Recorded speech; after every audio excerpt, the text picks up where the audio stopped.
not everybody is an extrovert, and like not everybody's like ready to like make relationships, but that really makes a change in not only your business, but even yourself.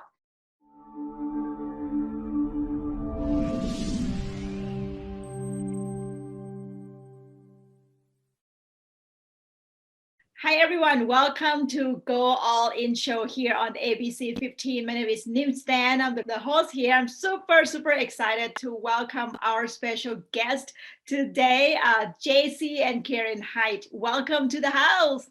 Hey, Nam, how are you? I'm doing great. Thank you so much for your time, for being here. So our audience are entrepreneurs, passion, people who want to build their business. Many of them are at the beginning stage of their business. And that's why I want to bring you guys here to share your knowledge and share your tips with our audience of how you build your business. I read from your website a little bit, 2017, you guys still like working from the spare bedroom. So Jesse and Karen, you guys can, anyone can jump right into this conversation. So share with us a little bit about your backstory of where were you until what you do right now.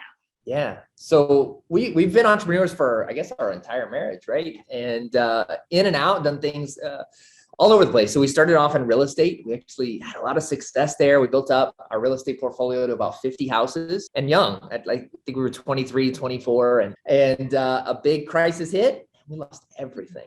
I mean, everything. And so we shifted gears and we found ourselves in going to work and actually taking on equity for this digital marketing agency. And this was maybe 7 years ago now. And this digital agency was so cool and unique, and they had Google and they were growing and they were doing all kinds of successful things. And this was actually, at this time we were located in Central America. And so we decided to jump on. I think they recruited us for about a year. So we came on as investors, we came on as employees. And I don't know if you've ever seen the movie Wolf of Wall Street. Karen won't let me watch it, but apparently our company had nothing on there. Like, it was a very unique work environment, drugs, relationships. I mean, it was chaotic and crazy. And my wife and I are very religious, very traditional people, right? And it was okay. We kind of got along. We found our little circle. But at the end of the day, this was about 5 years ago, we were 7 months pregnant. Well, I think when we got pregnant initially, that's where I think there's a point in your life where you have to like rethink, like where your life is going. And I think the pregnancy for us, especially for me, I didn't initially want to be pregnant, not that I didn't want to be pregnant, but I wasn't looking to have kids. It was a surprise. So like, it was a lot of a mental preparation, if you may say, on where we want to continue to go. And just our values didn't align. We learned so much from that experience though, but that was the moment where we're like, okay, we need to make a decision here. So it's 7 months pregnant, Nim, and we both worked at this organization. We had roles in the company as well as owners. We decided that we'd be ashamed if our kids came to the office and like what we were doing. Again, great business, great vibe, but it was like everything was about money. Everything was about, girls or guys. Like, it was just crazy. And, so we walked in to the other owners and we basically left, and we gave away all of our equity. We didn't have health insurance. We didn't have anything. We left. Wow. And at that moment we were like, okay, what do we do now? And what we decided and what we kind of became committed to was this new mission. And we decided, specifically in Central America, we talk a lot about the US and the issues that we have in the States, and maybe you're on the right side or the left side politically. But in a lot around the world, the US is a billion times better. Like here in Central America, we've got a very difficult political situation. The average education is the 3rd grade. There's so many issues. You think COVID hits financially hard in the States, like imagine a 3rd world country. And so we really came into the idea of like, how do we help really make change in the world? How do we create stability? How do we help families? How do we help mom and dad? And so we started Height with a very simple mission of helping create stability. And since 2017, we started in my bedroom with one friend of mine. Now we have just under 200 employees in 4 years. And that's through the biggest crisis that we've seen, in the world in our generation, right? And through that, my most proud thing is that we didn't cut one salary in 2020. We didn't cut one salary. We didn't fire one person. We remained stable, and everything has to do with the team and the culture that we've been able to, I would say, create, but I think it's more that we've been able to be a part of, because it's very interesting. Right. And the service that you offer is focusing on digital marketing to help serve business in every industry. Yes. So what is Height? On one side, we do a lot of fun stuff with the team and the culture and all that stuff. But what do we actually do? We do digital marketing services, and we work with companies all across the U.S. I think right now we just found out we're going to be in the top 700 fastest growing companies in the U.S. Which is crazy, like just in 4 years to accomplish that, it's just, to us, it's still crazy, like, honestly. Yeah. So Inc. 500 list or Inc. 5000 list, 200 employees. And it's been a great journey over 4 years. We've learned a lot. We're really trying to innovate the industry. So we are the first marketing agency to become a franchise model. So we have local agencies all throughout the United States servicing those clients at a local level, but yet at the same time, we have a corporate company. So we have more access to better training and opportunities through Google and things like this, right? And so it's been a really unique experience for us, but it's a mission for us as well, right? Like, how do we take a business, this capitalistic thing of making money and growing, but yet humanize it, and so, in order to make an impact.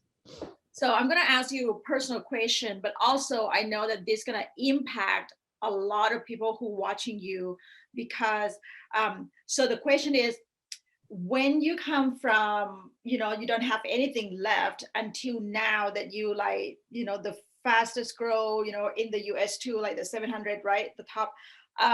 What happened in your mind and in your body? Do you feel like you are a different person? Do you feel like your past of not having anything, like feeling weird, feeling different, like unfamiliar place, something like that? Do you understand what I'm trying to say? Yeah.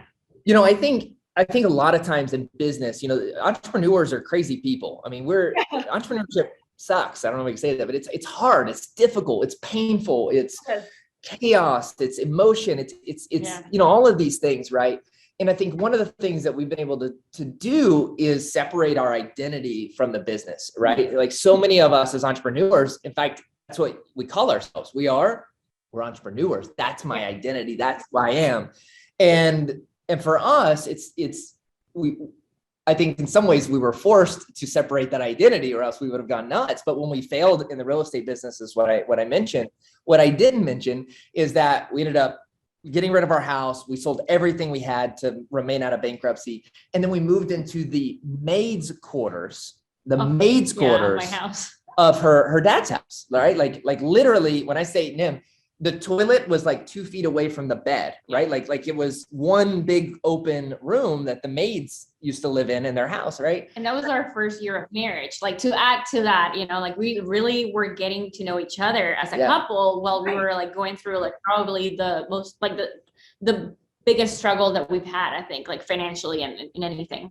So as entrepreneurs, it's interesting because we all think about these things in different ways, right? Like, we don't want pain. We don't want suffering. We don't want struggle. But if you think about the times where you've learned the most, it's when you've suffered. It's when you've struggled. It's when you do all these things. And so as entrepreneurs, we try to stay away from these things in our life when potentially we should embrace them, right? And so I look back at those times where we were struggling. I mean, like, then we were so poor. It's not even funny, Thank God we didn't have children.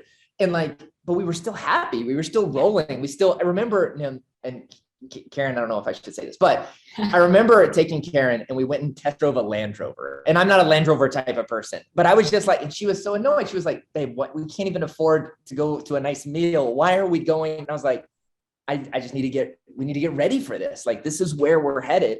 And so for us, how do we separate that identity? Because a lot of you guys, a lot of the people watching this are great human beings and they're great entrepreneurs. And part of that is failure. Part of that is not having success. Part of it is like, man, we had to fire someone. We had to do this like crazy stuff. That is okay. that's not your identity, as a human being. And so the more you can separate that, the easier it is to flow through those things, right? I love that. I love that. Karen, do you have anything to add? Yeah, like I think just what JC mentioned from that perspective, but also the resiliency that you're able to gain through this journey, like understanding not only that you have to dissociate your person from that identity, but also how do you face, like how quickly do you overcome whatever you're facing at the moment. So in my experience, at least, being through like this, like what you could call a traumatic event in terms of finances, then anything that happens, whether it's finances, like dealing with your spouse or, like just your kids in general, like you have to be able to overcome this quickly. And so you have to really train your brain to, instead of like spending, like a whole weekend dwelling on something, how can I get that to 30 minutes so that way I can move into the next thing a lot quicker? And that is at least my personal goal. And I think that has allowed us to, okay, let's feel the, the pain, because you are going to go through the pain, but how do you overcome so that way we're focusing on the solutions instead of like dwelling in it, which is nothing, it does nothing for you, right? Right. Wow, I love it. Thank you so much. That's beautiful. So I'm going to go off my script a little bit. So yes, a lot of audience might say, of course, you guys are successful now. It's easy to say, right? I'm pretty sure you guys have done so many mistake or wrong thing or failing, whatever the people say, right? But there's actually no failure anyway. But you guys have done so many wrong things. What is the right thing that you think you've done that get you from, spare bedroom from your dad's, until now? What are you gonna say? What are you gonna say? Well, to me, I think it has been, and I don't know how to like word it, maybe it's the same for you, but it's sort of like this like partnership community type of mentality where for us, I don't think like there's anything like, oh, and we do it either where it's our inner circle or anything we do really. Like, I feel like there's a limiting mentality that a lot of people have in terms of like, that is my competitor, I'm not going to connect with those people, or this is my tribe, they cannot connect with another person. And I think that's so limiting. And for us, that has been the one thing that I think we have done pretty well in terms of like, we are not shy about sharing our secrets. Like I think we see that every person has their unique value, and what I'm doing today and what you're doing, and even if we're in the same niche or industry, can be so different just because like whoever's going to buy from you, like they like you for who you are, and we're not the same people. So I don't think we limit ourselves in terms of like connecting, in terms of partnering, in terms of creating those relationships. Is anything we seek for them. And so I think that has been with our employees, our teams, our partners and people that we look up to. It's easy to like make partnerships obviously with people that you look up to, but people that you don't need anything from, more than like creating a relationship. And I think that is it just compounds. I don't know what you were gonna. Love it. I would add to that and like just kind of go a little to the right. Like, we care about people unapologetically, like, and obviously if you're going to backstab us, like, all right, that's cool, go to your own thing. But like, I think sometimes as companies, what we end up doing is like, all right, you do the job, you do the work, you do good, then you can get promoted, then you can get a raise, then you can have these benefits, then you can whatever, right? And we've really tried to create a culture in a company and even a community where I'll give first. Like, I'll make that first move. If you don't want to reciprocate it, that's awesome. You'll find your place in the company. But if you like, we have the ability to give. And so like, for example, at Height, from day one, you start working here, every single child at Height is on scholarship to go to private schools. We make sure that every single kid and every single mom, literally, I have a couple of team members that the amount I pay in their child's reimbursement education is more than their salary. All right. And so this is just something we really, really care about. And it's part of our core values here of family. Right. And so as an organization, when you can get to a point where you give unconditionally to an extent and unapologetically, it just makes it really interesting. Right.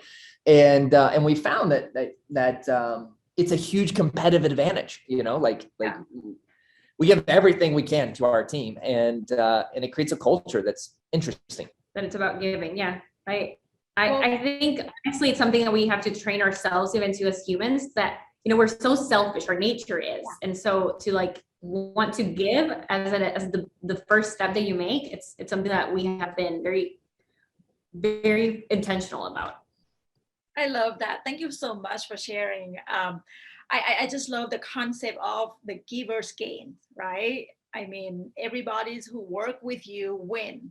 You know, not just you guys make money and everyone else still employees, you know, working for you, but instead working with you, working together. And I just love that you taking care of their children education too. That's my passion as well.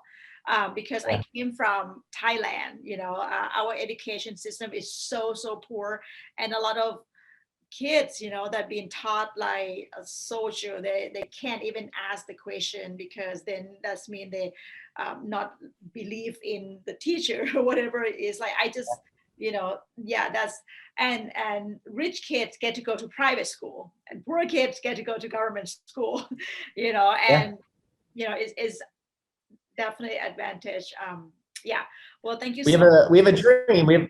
We have a goal, actually, Nim, of in the next 3 years, we will have where every single child get a full scholarship to college in the US. And like, that is like right now my biggest focus. So we're actually in negotiations with universities and the government to go, okay, what does it look like for us to have where every single member, we actually pay for their kids' college, right? And so if you can figure out as an organization how to help someone take care of their most prized possession, that's when you can really make a change. And normally it's not just financial. Normally it's, you know, their kids or travel or whatever their team cares about. So. Wow.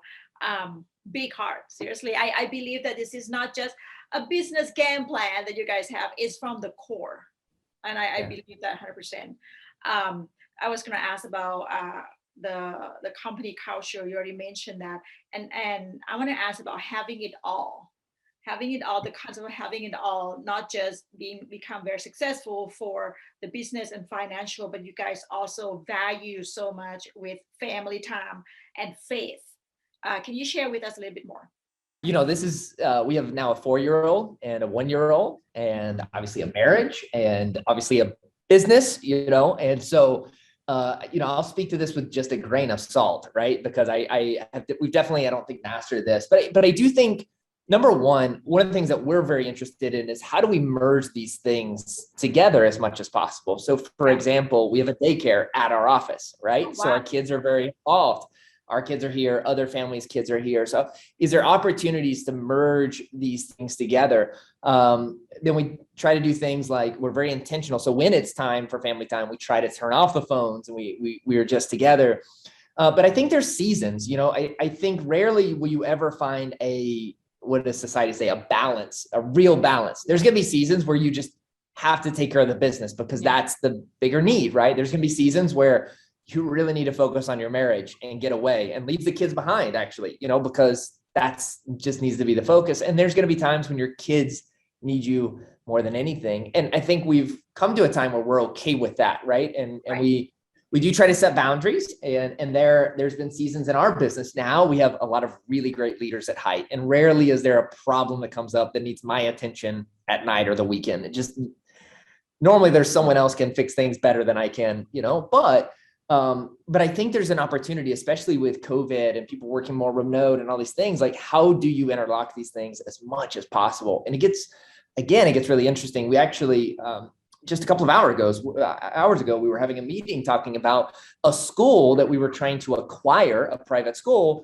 to put in our campus, right? Like we have a campus for our office space, right? And so we wanted to put a school on campus so that it all could be integrated even more, right? And so it's just, you have to figure it out. I think a lot of people, especially like females, you know, if you're speaking to that specifically, like after like 2 kids, I've had the seasons in my life where I've been wanting to like be the mom, you know, that is invested, and I want to like make sure that I am there for my baby, and like that connection is something that I know that it's a one-time thing in terms of like them being babies that I want to enjoy. So, but what I was saying was that I've had the seasons where I wanted to like be there for my kids and my babies because I wanted to experience that time, and I put the business side on a second plane, and then there's moments where I feel fulfillment, I feel fulfilled by being in the business and like helping out. And that's where I find also joy. So not that I would put my kids on a second plane, but I just find the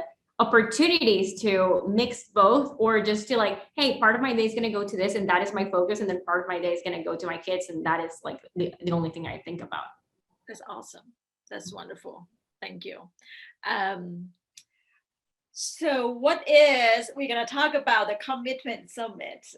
That's exciting. What is it? Can you share with us? The Commitment Summit. So what is the commitment, I think, is interesting, how we even got there. And is that, for us, one of the core principles we have at Height, and I think the thing that's driven us through, is this idea, this methodology of creating commitments. We have a full-time head of leadership development at Height. And he brought in this methodology of creating commitments. So what is a commitment? Simon Sinek says that it's your why, it's your purpose. But for us, we take it a step further. A commitment is something that's worth fighting for. I mean, like really worth fighting for, right? So I often ask someone, Nim, if I offered you a job at McDonald's tomorrow, would you go? No, there's not a chance. You would never work at McDonald's. If I reframe that and said, maybe. So I can have some fish sandwich. There you go. But if I reframe that question, I was like, Nim, if your kids were hungry, would you go work at McDonald's? Without a doubt, right? And so a commitment, a real commitment, is one, it's noble. Number two, it's worth fighting for, right? Like, so our commitment is here in Central America to create stability, because we have an unstable country. We have a dictator in power. We've got third grade as the average education, right? Like, this is stuff I'm willing to make sacrifices. I will not stop. I'm going to do everything I can. And in entrepreneurship, this is the same way. Entrepreneurship, again, and how we started it off, right? Like, entrepreneurship is so hard. There's ups, there's downs, there's wins, there's losses. It's chaotic. It's frustrating. It's hard on marriages. It's hard on the family. It's all of these things. But if you're willing to fight, I mean, like really fight, eventually you're bound to figure it out. Eventually, as long as you learn from your mistakes, as long as you can see things, you're like, you can fight through this. And so we're in the marketing world. We have the Commitment Summit, which this Commitment Summit is all about digital marketing agency owners. But it's how do we create a commitment worth fighting for, that we can push through, that drives us through the business, right? Like, so often in business, you're like, man, I don't want to make cold calls today. I just don't want to do it. No. If your mission is worth it, you'll go work at McDonald's. Or, man, I don't want to call that client. I know he's frustrated and I'll just do it tomorrow. Again, if your kids are hungry, if you really care about your children, it doesn't matter. You're going to go do this. And so, in fact, we even have a little experiment that we do with every single team member at Height. There's literally a 5-hour training on this methodology, and it ends with an ice bath. So if you've ever gotten into an ice bath, it's cold. It's hard to stay in. It burns. You can't breathe, right? Crazy, yeah. It's really difficult. And I mean, an ice bath. I'm not talking about a cold bath. I'm talking about an ice bath. And so we end with this ice bath because when you get in, you want to get out. It's the same thing again in business, right? You got to calm down, breathe, relax, control your breath, control your attention, control your body. And now we can make decisions to push forward. The Commitment Summit is all about how do we define the biggest things in our life and really put them at the forefront and then make a business around that so that we have something to drive through, to really push through and to make it happen. Yeah. And we're also mixing the things that we feel that has made us successful as an agency. So it's not only like that, like long-term infinite game that we're talking about when you're dealing with your commitment, but also what are the departments or areas or pillars in your business that made it happen for us, and how can we have different speakers and different people that have been successful in those areas to share with us their strategies, their golden nuggets, anything that if you can get one client out of coming to this event, it's totally worth it. And for us, anything tactical is top priority. So how do you understand that commitment? How do you apply it in what you're doing today, whether it's your digital marketing agency or within your family, whatever you do? Right. We're focusing on digital marketing, but how do you make it a tactical impact in your business after this event to make sure that you get revenue? Because at the end of the day, the money is the means to the end. This is what makes us great, Nim. So I'm the dreamer, the wishes, the goals, the commitment. Oh, really? And then she's the tactical, like, let's talk operations, let's talk sales. You got to have both in your business. But normally woman is the dreamer, like we just talk about it, daydream, and then sometimes it's very hard for a woman to take that, action. But awesome, Karen, bravo. So where is it going to be? When is it going to be? And who's the guest? Who's the expert speaker right there? Yeah, we have so many amazing people there. So this is an all-inclusive luxury resort in Costa Rica. All you can eat, all you can drink. It's going to be absolutely amazing. We're going off the wall. There's only 250 spots though. We actually only have 250 rooms booked. We encourage people to bring their spouses as well. And we've got some amazing speakers. So we get about 20 industry experts that are very large in the industry. We also have Kevin Harrington. We have Jesse Itzler. We have Damon John. We've got Pete Vargas. We've got Willie Robertson from Duck Dynasty actually coming. This guy is incredible, Nim. He built an entire empire around his company that sells duck calls for a living, right? His branding abilities is incredible. Yeah. And so Willie Robertson from Duck Dynasty is coming down. So we've got a big show with a lot of speakers, and it's gonna be a lot of fun.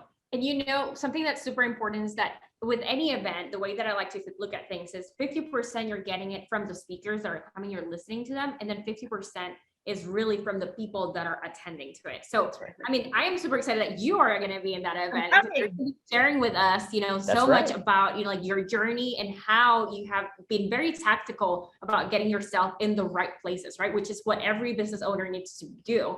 So from everybody that is coming, like I'm even jumping in some calls in terms of that would normally be called as a sales call, but really what my focus is who's coming to this event, how can we highlight their strength and how can we connect them to other people? Because at the end of the day, as I mentioned, that is something that really changed the business for us.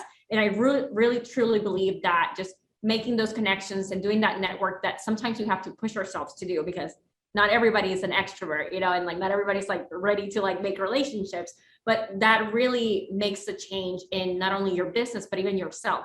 It gets you confidence, because you have been in those conversations and learning from people. And it's just so important. So I'm excited that you're coming. I'm excited for all of our speakers. I'm excited for, the panel that we're putting together. And it's going to be an amazing event.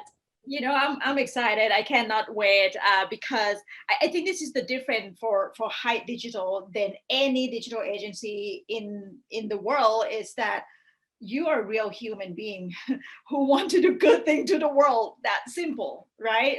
You're not just going to take and take and take, but basically the givers gain, basically the community, the faith, the culture and everything that you create. And I'm really cheering you on and love being part of this. How can our audience find out about the Commitment Summit? Yeah, thecommitmentsummit.com. Super easy to find. Thecommitmentsummit.com. Find out about the conference. We're all the time posting updates on new speakers and what's going on and how to do it.